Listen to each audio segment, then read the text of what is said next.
Good afternoon and welcome to Oasis. It's nice to see you here. Um, the program today is on reminiscing, and the first reminiscence I want to share with you is that my first experience at Timbercrest was exactly on this spot. I was an associate pastor at a church in Wabash, and I'd been asked to come up and speak in chapel. This was back when chapel was at 8 o'clock. And there were strict rules about speaking 25 minutes and not a moment more than that. The worship leader at the time was Gertrude Jordan, who had been a plant supervisor at a company here in North Manchester. And she was a wonderful person, but she was timely. She knew that you had to be right on time. And she said the last thing before we came up these steps was, remember, only 25 minutes. We went through the preliminaries of chapel that we always used to do, and then she sat down where Esther Hamer is seated, and the entire time I was speaking, she was doing this. That was my first experience at Timbercrest, and it's a wonderful place. Even that was wonderful. At that time, we sang a number of hymns from the Red Book, but I'd like us to sing one that we sang back in those days from the Blue Book, same as the Red Book, number 601, Take My Hand and Lead Me, Father. Of course, in the Red Book, we didn't have this long and involved refrain, but I kind of like the refrain, so that's what I thought we would sing. So number 601, Take My Hand and Lead Me, Father.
Just 1 second. When we get to the refrain, I'd like us to sing that without the piano on this last verse. So we'll sing verse 3 with the piano and the last refrain without.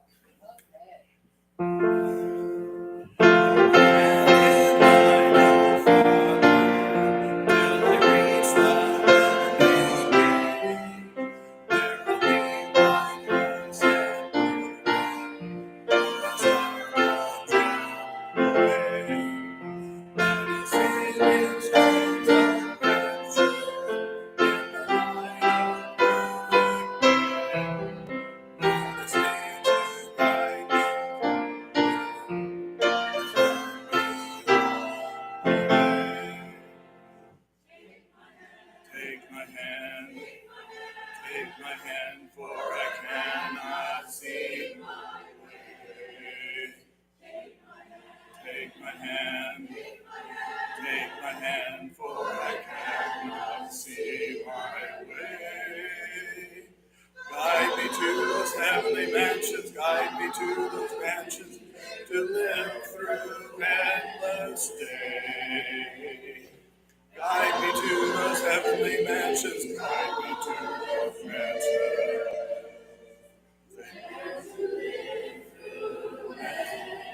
Endless day. Good singing, very good singing. Now, when I started at Timbercrest, there were a lot of people. The place was full. We had waiting lists for every place. But on the day that I started in November of 1998, there were of that group of people, there's only 3 that are still here. And those 3 people are Grace Voorhees and Pauline Popst and Lois Davis. And so I want to recognize you. I've got some flowers here.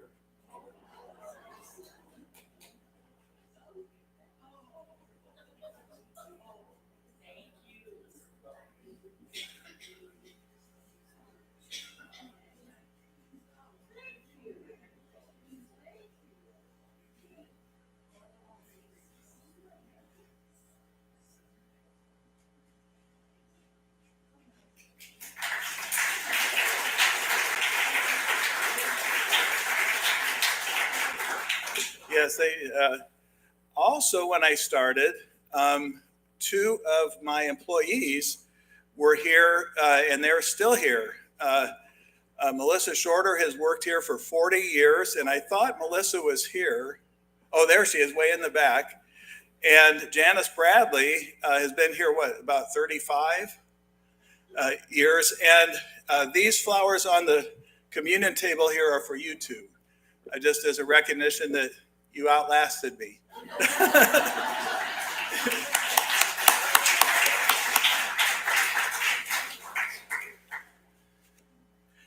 I have a lot of things that I want to share about, episodes and incidents that have been very meaningful to me.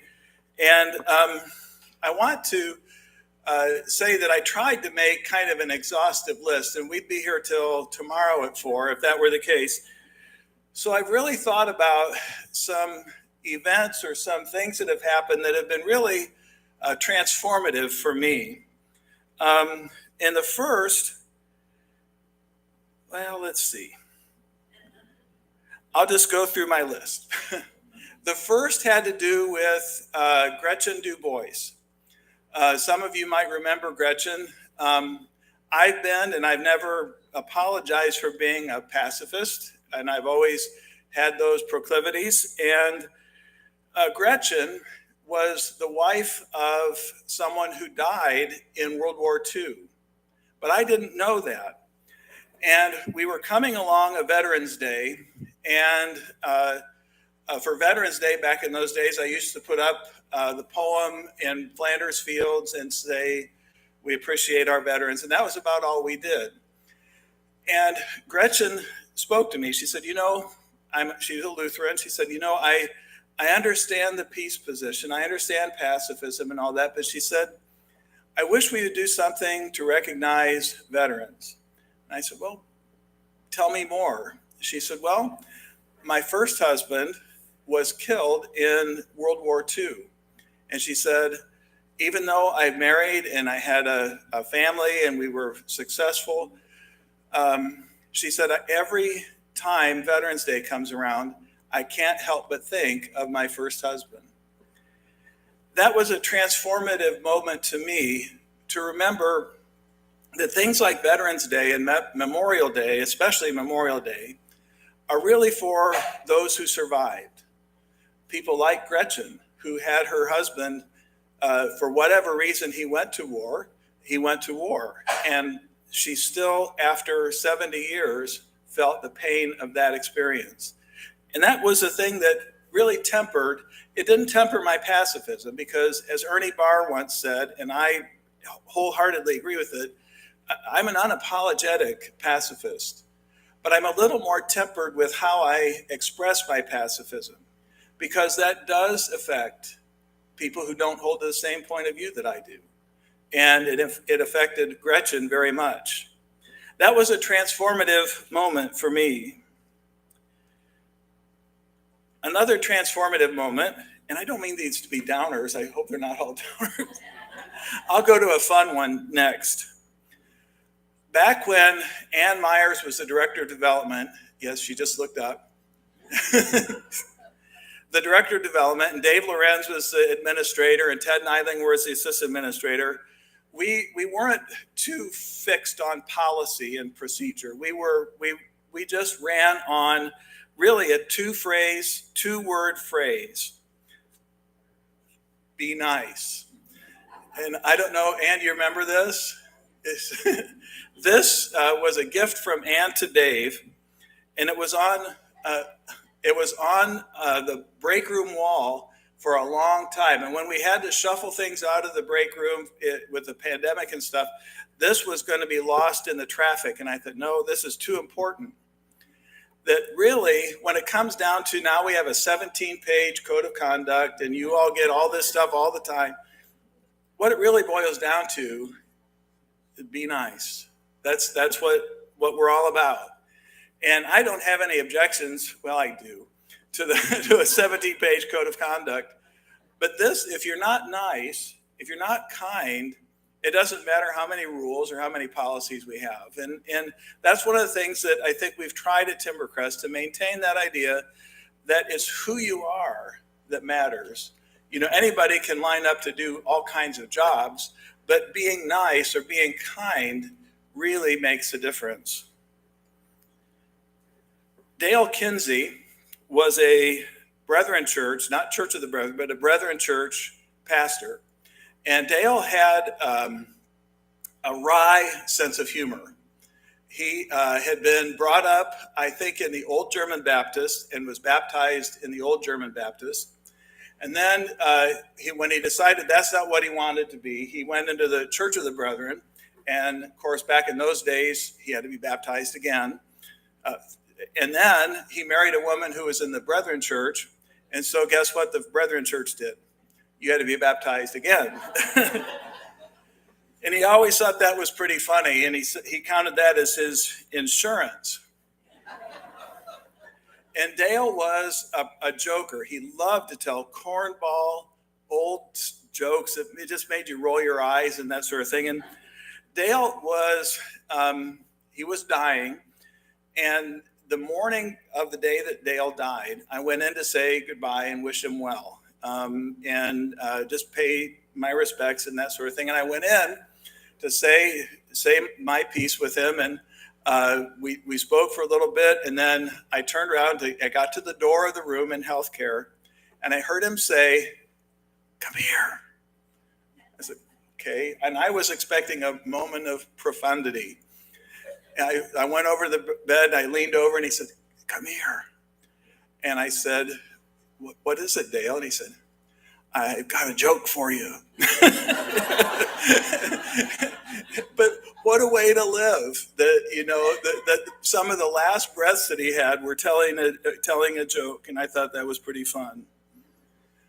One of my favorite reminiscences has been directing the choir, and then when I wasn't directing the choir, working with the choir.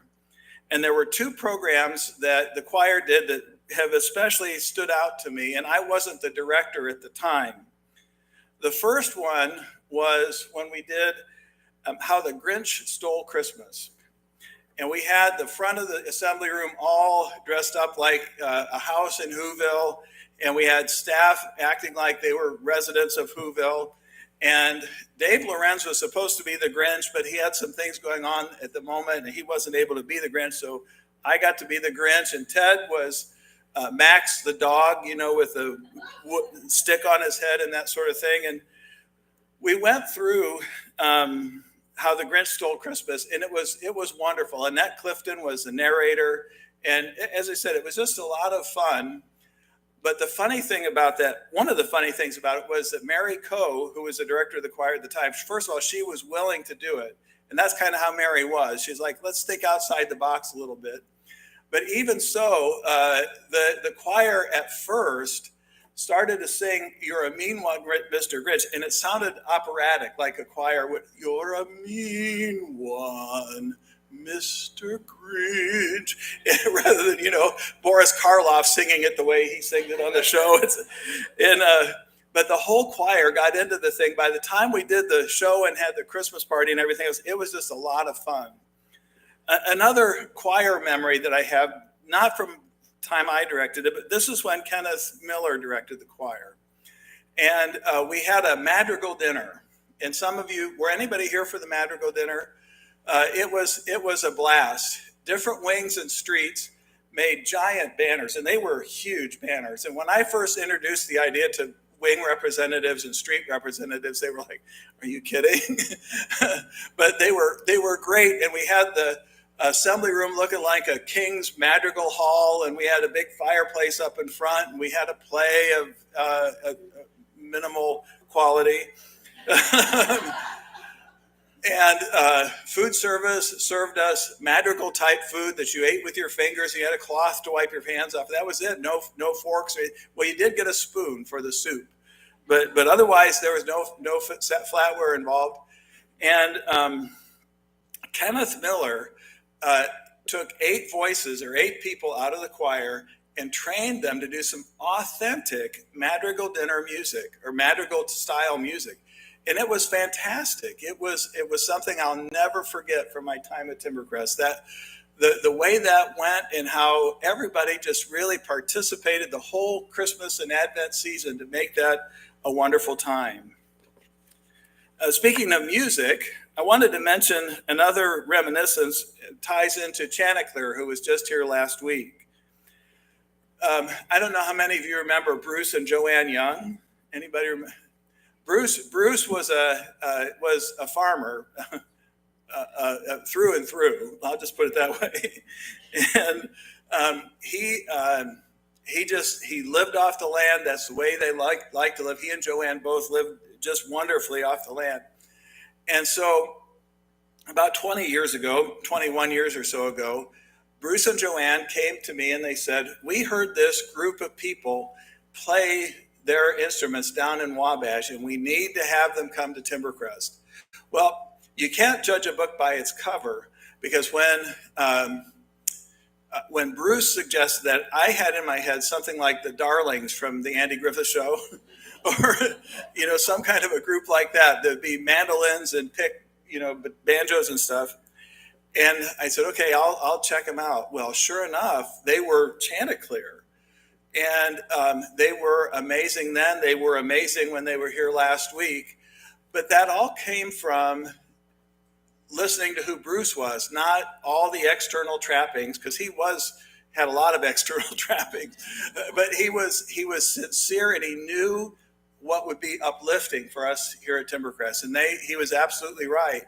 And, I hope Chanticleer keeps coming here every year, but that's a little bit of Bruce and Joanne's legacy, to say, we all can be uplifted by the joy and the beauty of that kind of music. One time for a chapel service in the morning, Francis Johnson was the worship leader that day. And Francis and I had a scheme. And I told her what I was going to do was I was going to be portraying Francis of Assisi, and that I would be waiting here behind the curtain, and then she was supposed to say, "I don't know where he is," or anything like that, but here he is. Well, Francis not only played the role of not remembering where I was, she didn't remember where I was. And when I came out here, she was so startled. She just didn't remember that that's what we were doing. And it was a blast. And I was able to tell the story of Francis and the first nativity. It was around Christmas time, and how the early Franciscans were really the ones who brought to us the nativity scene and the creche the way we know them today. I also like portraying different characters, but one of my favorite was Levi Miller. And if you're familiar with the history of Timbercrest at all, you know that Levi Miller was the prime mover. The three districts of the time of the church in Indiana really got the home going, but Levi Miller was really the heart of it. He believed so much in what they were doing of trying to take care, at the time, mostly old folks, but then eventually went to old folks and orphans, which is the terminology they used at the time, that he would take in people in need into the Mexico Brethren meeting house and put them up, get them a bed, get them their food, and try to take care of them in the old Mexico meeting house. That's how driven and committed he was to doing that. And I've enjoyed portraying Levi because I really think that's the heart of what Timbercrest is about still. That we want to do what we can to serve older adults, now no orphans, but to serve people who are older. One of the things that I hope, and again, I don't have any say in this, especially after Friday, but one of the things that I hope is that, and I mentioned this at breakfast this morning, that even though Timbercrest it is a costly place to live, but I hope there's always ways that we afford room and space for people who don't have money, people who don't have the resources that many of us have in order to be able to find their way to enjoy the blessing and the beautiful community that is Timbercrest. Now, how that happens in a real world way, I don't know. But I do know this, that started us out taking care of people in need. And I hope we never lose sight of that there are people, older people in our community right here in North Manchester, who need what Timbercrest has to offer. And I hope that we can keep that as part of our vision. One of the things that I want to reminisce about also doesn't have much to do with Timbercrest, but it has to do with, in 2019, I had an acute case of pancreatitis. Asymptomatic, there was nothing. I was in the hospital for 9 days. I almost died. The blessing is, I don't remember hardly a thing about that. I don't, from the time it happened till the time we left the hospital. In fact, I've been to Parkview, Randalia a couple times, and I don't have any idea where I was even when I was up there. But one of the things that episode highlighted was people like Janice and Melissa and Marianne and other people who were here at the time who said, we need to pull together and we need to do what needs to be done because Brian may not be back. I'm not just saying this because Janice and Melissa are here, but we still have that in program and services with Faye and Lori and Marilyn and Jennifer in that sense of teamwork. And I see it mostly in our department, but I think there's still that sense in other departments too, that we work together for good. It's a team. That situation was life-changing for me. I was so pleased with how my staff in program and services responded to the needs of the people at Timbercrest. It was outstanding. Two more things and then I'm going to close.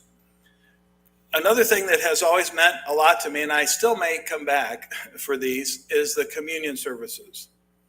I'd never experienced communion the way the brethren do it. And even though if you're not brethren, it's still the way we do it here at Timbercrest, with the simple acts of taking a cup of juice together and breaking a piece of very delicious, by the way, bread across the table from one another.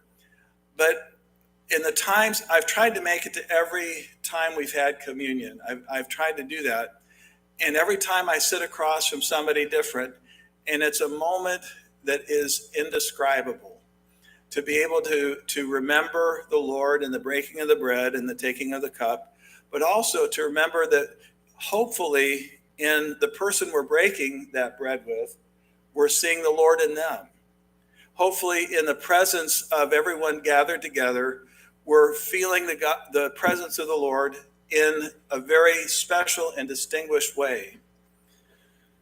One time that meant the most to me, reminiscing wise, was during a time when we had, and maybe Adrian will do this, she's probably not as nutty as I am, but we had a Brethren Heritage Week.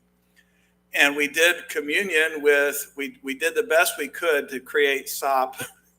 Food service it was a good effort, but we also had feet washing at that service. And it was just so interesting. Byron Miller was the speaker, and it was just so interesting to me. I had never participated in that, but to see everybody who was able go behind the curtains and wash each other's feet, it was remarkable. And I don't think we've done it since. So, like I said, maybe Tim Troyer's offbeat enough. Maybe he'll try that. But between Adrian and Tim, there might be that time to do it. A final story, and then a poem. I shared this at management a couple weeks ago.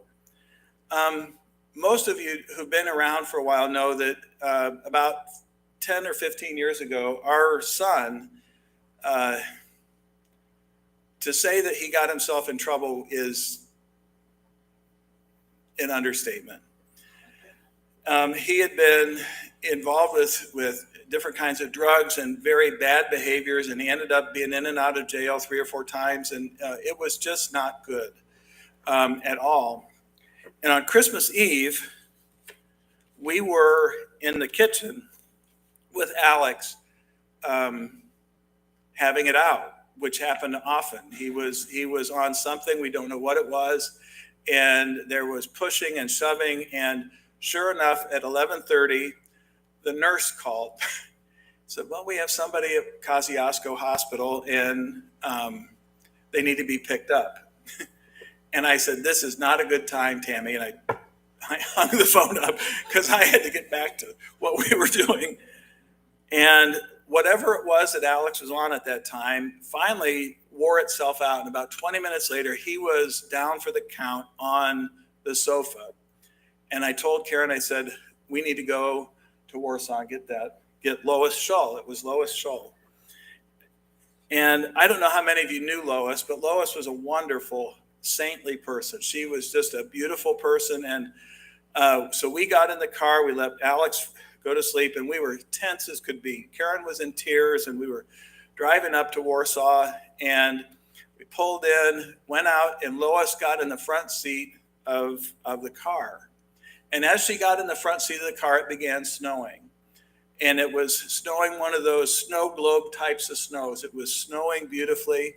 And Lois, who had no idea what we had just been going through 45 minutes earlier, started saying, isn't life beautiful? This is a Christmas Eve that I'll never forget. It was all the way back to North Manchester, saying things like that over and over again.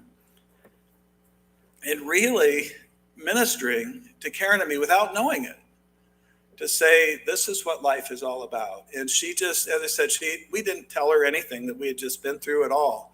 But Lois had a way of just speaking peace to us in a very difficult time in our lives. I miss people like Lois. She had been a nurse in India, a Brethren nurse in India, and she never thought anything about the fact that she had a leopard skin rug in a trunk under her bed. Or when we'd have a spring or a gala or some type of a formal thing, she'd wear one of her nicest saris that she had brought back with her. She was just who she was, spreading joy and goodwill. My last reminiscence before we end is a poem. And I don't know how many of you would remember Josephine Likens. Josephine Likens was 103 years old when she died. And every year at the Sydney School reunion, Josephine recited from memory a poem by Edgar Guest called Home. And so I thought I'd like to close, because she recited it here a number of times too. So I thought I'd close with that for the afternoon. Home by Edgar Guest. Or she always said Edgar A. Guest. It takes a heap of living to make it a home. It takes a heap of living in a house to make it home. A heap of sun and shatter, and you sometimes have to roam afore you really appreciate the things you left behind and hunger for them somehow, with them always on your mind. It don't make any difference how rich you get to be, how much your chairs and tables cost, how great your luxury. It ain't home to you, though it be the palace of a king, until somehow your soul is sort of wrapped around everything. Home ain't a place that gold can buy or get up in a minute. For its home, there's got to be a heap of living in it. Within the walls, there's got to be some babies born. And then right there, you've got to bring them up to be good women and men. And gradually, as time goes on, you find you wouldn't part with anything you ever used. They've grown into your heart. The old high chairs, the playthings too, the little shoes they wore, ye hoard. And if you could keep them, you'd keep the thumb marks on the door. You've got to weep to make it home. You've got to sit and sigh and watch beside a loved one's bed and know that death is nigh. And in the stillness of the night, to death's angel come and close the eyes of her that smiled and leave her sweet voice dumb. For these are scenes that grip the heart, and when your tears are dried, you find the home is dearer than it was and sanctified. And tugging at it, you always are the pleasant memories of her that was and is no more. You can't escape from these. You got to sing and dance for years. You got to romp and play and learn to love things. Love the things ye have by using them each day. Even roses round the porch must blossom year by year afore they come a part of ye, suggesting someone dear who used to love them long ago and train them just to run the way they do so they would get the early morning sun. You got to love each brick and stone from cellar up to dome. It takes a heap of living in a house to make it home. This has been home for me for 25 years, and I really appreciate you all. That's it. Thanks.